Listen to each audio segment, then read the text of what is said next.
The clay for the pot itself was bigger than the clay for the lid.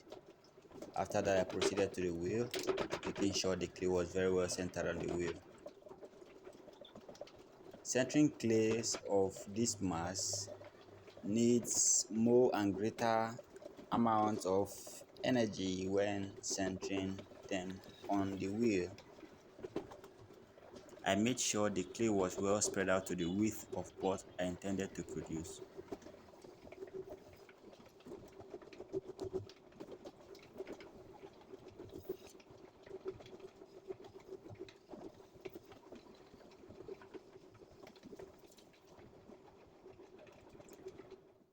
Here, I began the opening process of the clay, opening the clay to the size of pot I intend to produce, and also making sure I checked the clay left at the base of the pot so that it doesn't get too thin when eventually placed on the fire.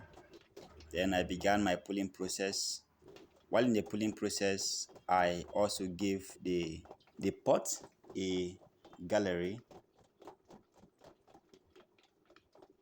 and also using a wooden tool to smoothen the inside of the pot,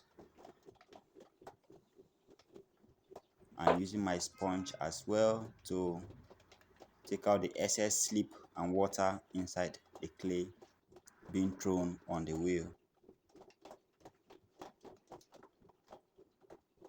and using a wooden ruler to give it another cut.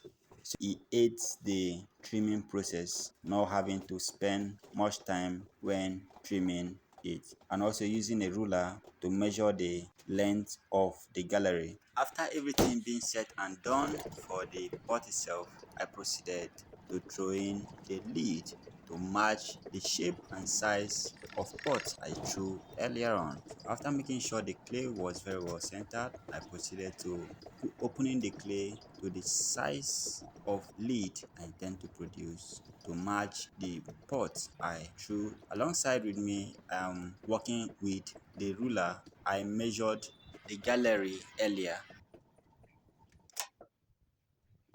The gallery for the pot was 29.4 cm. So that is the actual size of lid I'll be producing to match the pot being thrown. So I made sure everything was very okay. And just like what I did for the pots, I give it another cut as well so that it doesn't stress the hell out of me when eventually trimming them soon as possible. Thank you for watching. Have a great